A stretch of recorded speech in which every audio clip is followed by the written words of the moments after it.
first mix the dry ingredients. You've got 3/4 cup of flour, a 1/3 cup plus 2.5 tablespoons of cocoa powder, and I know this is a weird measurement, but just trust me. 1/4 plus 1/8 teaspoon of baking powder, and 1/4 teaspoon of salt. Whisk all of these together, and I'm probably going to sift them when I add them to my other ingredients later. In this bowl, I'm adding 1.5 cups of sugar, 3/4 cup of any vegetable oil, and 1/2 tablespoon of vanilla extract. Then you're going to whisk this all together.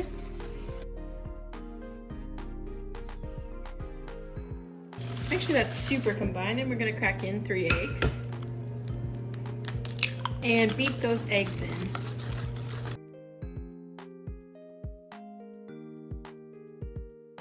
Add in your dry ingredients and whisk those in.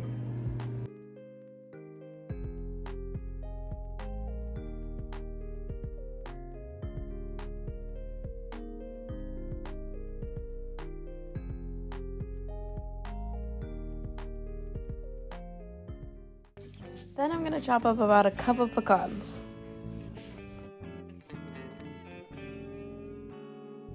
Half a cup of chocolate chips, or more if you want. And some pecans, because we're making turtle brownies. Okay, this is a lot of pecans, but we're nuts in this family. Then preheat your oven to 350 degrees Fahrenheit and bake these for 30 to 35 minutes or until a toothpick inserted in the center comes out clean or with just a few crumbs. I'm baking these in an 8x8 pan.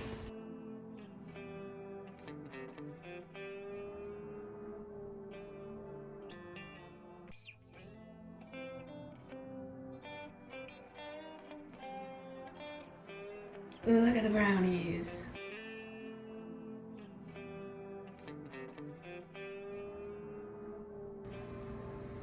This is a homemade caramel sauce I made.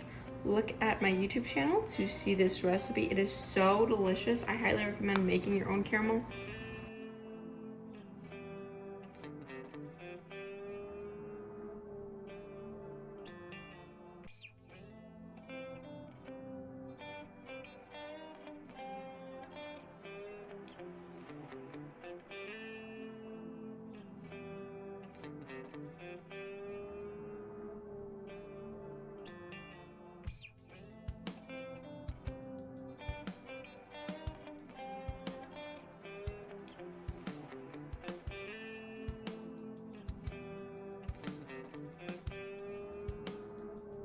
And ta-da! The brownies are done, and I had to bake these for a little longer than I thought I would have to bake them because I have a convection oven. Normally it cooks things super fast, but these took longer than I thought. But now that they're done, like, guys, so gooey and fudgy. Let's try these.